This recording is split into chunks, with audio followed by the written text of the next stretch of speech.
45 உடல்களுடன் குவைத்தின் அந்த மங்காஃப் நகரில் ஏற்பட்ட தீ விபத்தில் உயிரிழந்த 45 பேரின் உடல்களுடன் கொச்சிக்கு அந்த விமானம், ராணுவ விமானம் இன்னும் சற்று நேரத்தில் வந்தடையும் என எதிர்பார்க்கப்படுகிறது.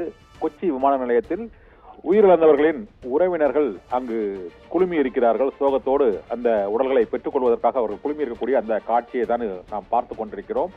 அவர்களிடம் கொச்சி கேரள மாநில அரசியல் தலைவர்கள் மற்றும் அந்த பகுதியில் உள்ள பல்வேறு உறவினர்களின் நெருங்கிய நண்பர்கள் ஆகியோரும் கொச்சி விமான நிலையத்தில் குழுமியிருக்கிறார்கள். வளைகுடா நாடுகளில் ஒன்றான குவைத்தில் பிரபலமான NTPC நிறுவனத்தில் பணியாற்றும் ஊழியர்கள் அனைவரும் குவைத்தின் தெற்கு பகுதியில் உள்ள அகமதி கவர்னரகத்துக்கு உட்பட்ட மங்காஃப் என்ற இடத்தில் உள்ள அடுக்குமாடி குடியிருப்பில் நேற்று முன்தினம் ஏற்பட்ட அந்த பயங்கர தீ விபத்தில் 45 பேர் உயிரிழந்திருக்கக்கூடும் என அஞ்சப்படுகிறது.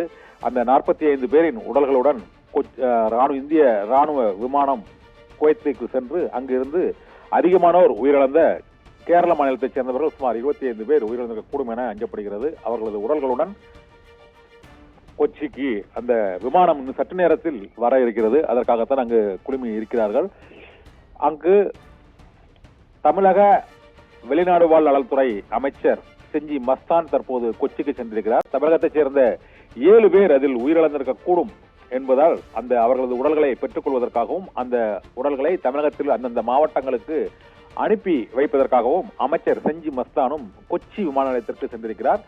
இன்னும் சில நிமிடங்களில் 45 உடல்களுடன் அந்த விமானம் கொச்சிக்கு வர இருக்கிறது. அந்த உடல்களை பெற்றுக் கொள்வதற்கு அங்கு திருச்சூர் MP சுரேஷ் கோபி மற்றும் அந்த மாநில அமைச்சர்கள், MLAக்கள் மற்றும் தமிழக அமைச்சர் உள்ளிட்டோரும் கொச்சி விமான நிலையத்தில் அந்த உடல்களை பெற்றுக் கொண்டு அந்தந்த மாநிலங்களுக்கு, இது தவிர இந்த விபத்தில் பீகார், உத்தரப்பிரதேசம் உள்ளிட்ட பல்வேறு மாநிலங்களைச் சேர்ந்தவர்களும் உயிரிழந்திருக்கிறார்கள். அவர்களது உடலையும் அந்தந்த மாநிலங்களுக்கு அனுப்பி வைப்பதற்காக அந்தந்த மாநிலங்களின் பிரதிநிதிகள் கொச்சி விமான நிலையத்தில் குழுமியிருக்கிறார்கள். கேரளத்தைச் சேர்ந்தவர்கள் அதிக எண்ணிக்கையில் உயிரிழந்திருப்பதால் விமானம் நேரடியாக அங்கு வருகிறது. 24 பேர் கேரளத்தைச் சேர்ந்தவர்கள், தமிழகத்தைச் சேர்ந்த 7 பேர் இந்த தீ விபத்தில் உயிரிழந்திருக்கக்கூடும் என அஞ்சப்படுகிறது. அவர்களது உடல்களை பெற்றுக் கொள்வதற்காக கொச்சி விமான நிலையத்திற்கு அந்தந்த மாநிலங்களின் பிரதிநிதிகள் மற்றும் உறவினர்களோடு அங்கு குழுமி இருக்கிறார்கள். ஒரு 6 மாடி அடுக்குமாடி கட்டிடம் தீ விபத்து ஏற்பட்டதால் அதில் தங்கியிருந்த 196க்கும் மேற்பட்டவர்கள் அந்த தீ விபத்தில் சிக்கியிருக்கிறார்கள். அதில் உயிரிழந்தவர்களின் எண்ணிக்கையானது அதிகாரப்பூர்வமாக இன்னும் முழுமையாக அறிவிக்கப்படவில்லை.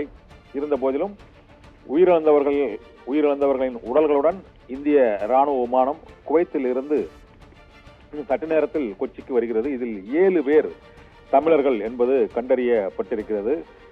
அவர்களது உடல்கள் மட்டும் தற்போது அவற்றை பெற்றுக்கொண்டு அந்தந்த மாவட்டங்களுக்கு தஞ்சாவூர் மற்றும் கடலூர், திருச்சி உள்ளிட்ட சென்னை உள்ளிட்ட பல்வேறு மாவட்டங்களுக்கும் அந்த உயிரிழந்தவர்களின் உடல்களை கொண்டு செல்வதற்காக ஆம்புலன்ஸ்கள் அந்த விமான நிலையத்தின் வெளியே தயார் நிலையில் இருக்கின்றன.